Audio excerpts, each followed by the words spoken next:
আজ যেহেতু বৃহস্পতিবার, আর বৃহস্পতিবারই কিন্তু পিতলের বাসন মাজা পড়ে, কারণ এই দিনের লক্ষ্মীর ঘট বসানো হয় আর সমস্ত পিতলের বাসনও মেজে নেওয়া হয়।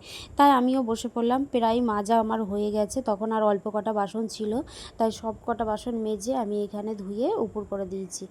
আরও কিছু বাসন ছিল, সবই মাজা হয়ে গেছে, এখন এগুলো জল ঝরে যাক, তারপরে আমি চলে আসলাম এখানে রান্নাঘরে একটু। যেহেতু ভাত ডাল বসাবো, নিরামিষ রান্না হবে, তাই মুগ ডাল ভাজা করে এখানে সিদ্ধ করতে দেবো।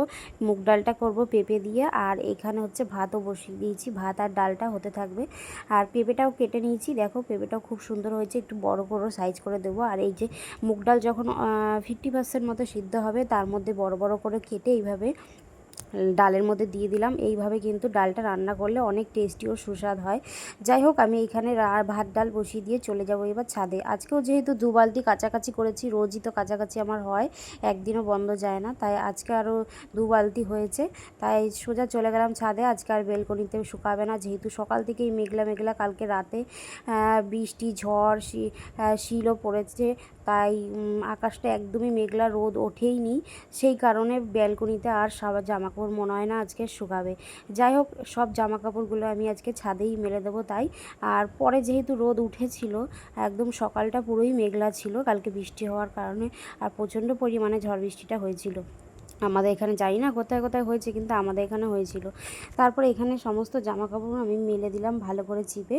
আর আজকে যেহেতু তোমাদের অনেক দিন আগেই বলেছিলাম আমাদের ছাদ থেকে মায়াপুরের মন্দিরটা দেখা যায়, সেটাই তোমাদের দেখাবো, কারণ রোদটা নেই। রোদটা থাকলে না, রোদের ঝলকানিতে ওইটা দেখা যায় না মন্দিরের চূড়াটা, তাই আজকে মেঘলা ওয়েদারে খুব সুন্দর দেখা যাচ্ছে। তাই তোমাদের আজকে এটাই দেখিয়ে দিলাম যে বিশ্বের সবথেকে মন্দির আমাদের ছাদ থেকেই দেখা যাচ্ছে। যাই হোক, চলে আসলাম আবারও রান্নাঘরে। আমি এখানে ডালটা দেখো বসিয়ে দিয়ে গেছিলাম, তারপরে নামিয়ে নিয়েছি, এখনও সোমবার দিইনি। আর এদিকে একটু করব আলু ভাজা, যেহেতু নিরামিষ। আর এখানে উচ্ছে কেটে নিয়েছি, বীজ ছাড়িয়ে উচ্ছেটাও ভেজে নেব। তেলের মধ্যে একটু আদা পাঁচফোড়ন সোমবার দিয়ে আমি ডালটা এখানে সোমবার দিয়ে নিলাম। ডাল আমার হয়ে গেছে, আর ডালটা কিন্তু খুবই টেস্টি হয়েছিল। তোমরা যারা এখনও এইভাবে খাওনি, একবার খেয়ে দেখো, দারুণ লাগে। যাই হোক, বৃহস্পতিবারের রান্নাঘর থেকে আবার চলে আসতে হলো, যেহেতু আজকে মেয়েকে স্কুল পাঠিয়ে দিয়ে সবাইকে খাই দিয়েই তারপর আমি চলে আসলাম পুজো দিতে।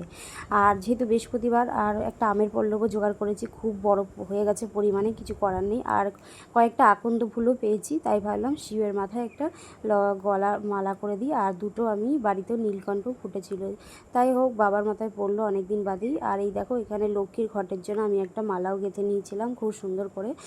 ঘরটাও একদম রেডি করে নিয়েছি, একদম আমের পল্লবের সিঁদুর দিয়ে, পান কলা দিয়ে, সুপারি দিয়ে, ওপরে ধান দুব্বো দিয়ে দিলাম। এবার বসিয়ে নেব, তাহলেই আমার হয়ে যাবে এখানে লক্ষ্মীর ঘট বসানো বৃহস্পতিবারে। তোমরাও নিশ্চয়ই এইভাবেই বসাও। তারপরে ফুল দিলাম, এখানে ফুল দিয়ে ধান দুব্বো দিয়ে জোকার দিয়ে বসিয়ে দিলাম। তারপরে দেখো, এখানে লক্ষ্মীর পাঁচালি পড়তে হবে, যেহেতু বৃহস্পতিবার, তাই লক্ষ্মীর পাঁচালিটাও পড়াটা আমি কমপ্লিট করে নিলাম।